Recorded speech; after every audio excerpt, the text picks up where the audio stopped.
We just out here trying to get our fish on, and look at what we're having to contend with, guys.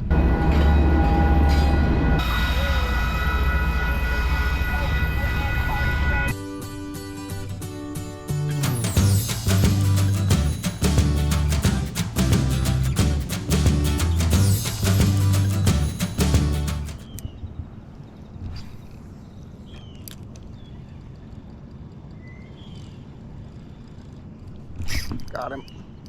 He took that thing quick. Seen him swimming off with this decent fish too.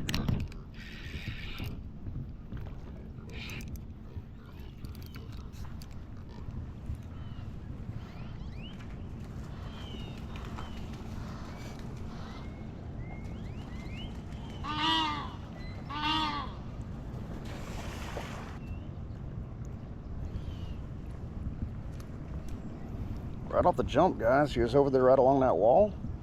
Little £1.25, £1.50 bass. Just a gorgeous, gorgeous looking fella. Thank you, sir. Appreciate that bite.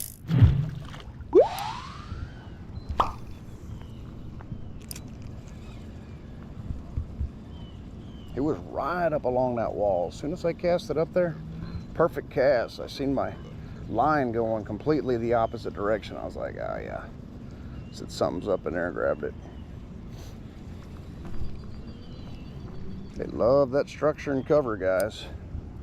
If you can find structure and cover in a castable area, whether it's a moving bait or a still bait, in this case, I'm throwing a moving bait, the little rooster tail, he was all about it. He thought he had an easy meal. All the way to the end, first cast, which kind of scares me a little bit, but hey, we gotta just stop with all those superstitions. I'd rather catch one on first cast than not catch any at all, so I mean, gotta let that stuff stay behind us and just focus on what's ahead of us.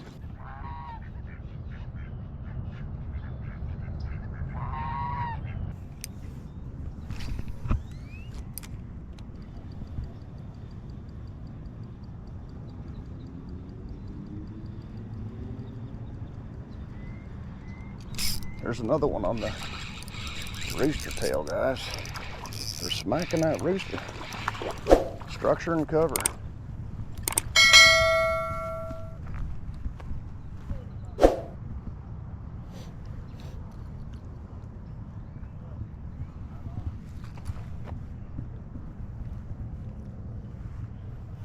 Boy, he's a chunky, happy little guy. He's about the same weight as the last one. Just super dark, super chunky. He's just down there pounding. Look at that beautiful fish. Thank you, sir. Another one racked up for the rooster tail.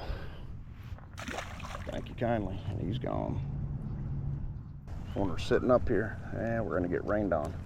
When we're sitting up here in this winter time frame, and we can make several passes along cover and structure with moving baits.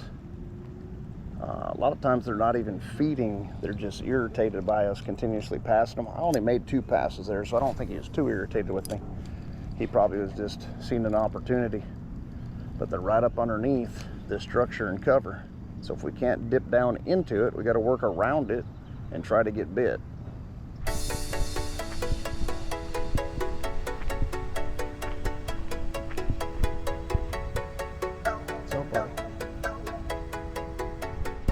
Water's really starting to clear up through here. We had that rain, so it might not help us a ton, but water visibility right off this edge is about 2 feet. It's still stained pretty bad, but it's looking a whole lot better than it was. Let's go with the Ned. One of the subscribers said that Ned BLT was smashing it. I think it's a little too big of a bait profile to me for finessing, but he said he was really doing well with it, so we're throwing that out instead of our normal Z-Man products. We're going with this Rapala one. See how it goes.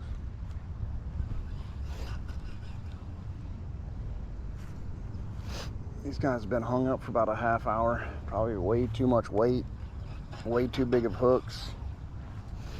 Downsize your stuff, guys. Always downsize and throw what you have to throw. Nothing more. You don't need a ton of weight. There's not a ton of current in here. Right? Think about why you're using the weight. Are you using it for casting distance? You just want to show that you can cast from one side of the water to the other side of the water. Just put on a weight only and just bomb cast it a few times. Get that out of your system and then put on what you need to have on for the type of fishing that you're doing.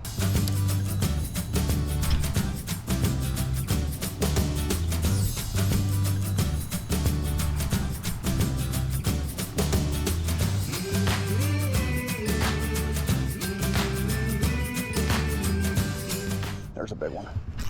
Yep. Felt him chasing that. He's not a giant, but he's a nice fish. Probably got him down on the gut because I held him a little longer than I wanted to. Come on up here, my friend. Nope, right in the side of the mouth.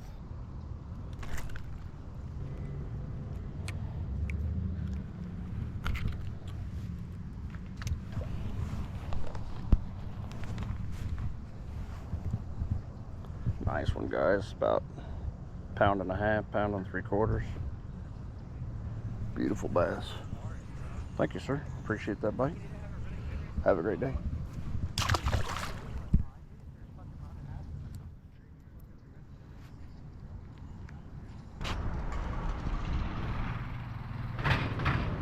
Oh, there, bait.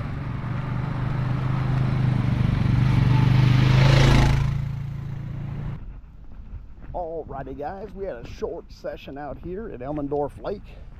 Caught 3 beautiful bass, 2 on the rooster tail, 1 on the Ned rig. Had a great time out here. Hope you guys had a good time watching the video. Hopefully you learned something. If you ever get a chance, come out here to Elmendorf Lake Park and give it a whirl. See you guys on the next one. Aqua out. Bye.